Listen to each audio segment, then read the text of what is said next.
so windy outside right now. It's rocking the van back and forth, so chilling inside until I can go out again. I know I've said in the past that having a cargo van rather than a window van is much easier to insulate, which is totally true. But in days like these, when it's windy outside, or sometimes if it's raining, it's super nice to have this panoramic view and just bring so much more light in here, which is amazing right now, to be honest. If I were to have a cargo van, then my only window would be the front window or the back windows.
That outdoor shower comes in pretty handy. I don't use it a lot, but I should use it more during the summer.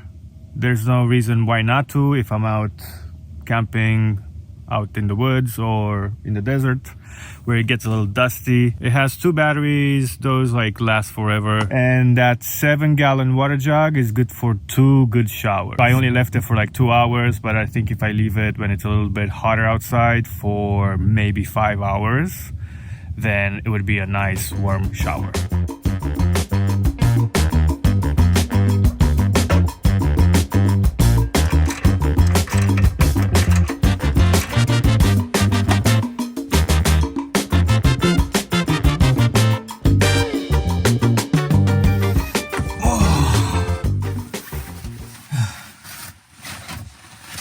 This took a lot more work than I thought. I had to cut down some material from the floor. I am spent.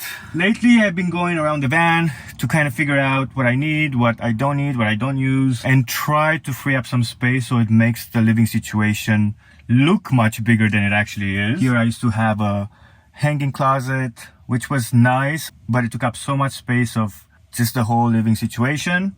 This is more of an open floor space format. What's nice about this now, I used to have this tank behind the seat here, but now it freed up space for my guitar, which used to be up there. So that frees up more space for my living situation.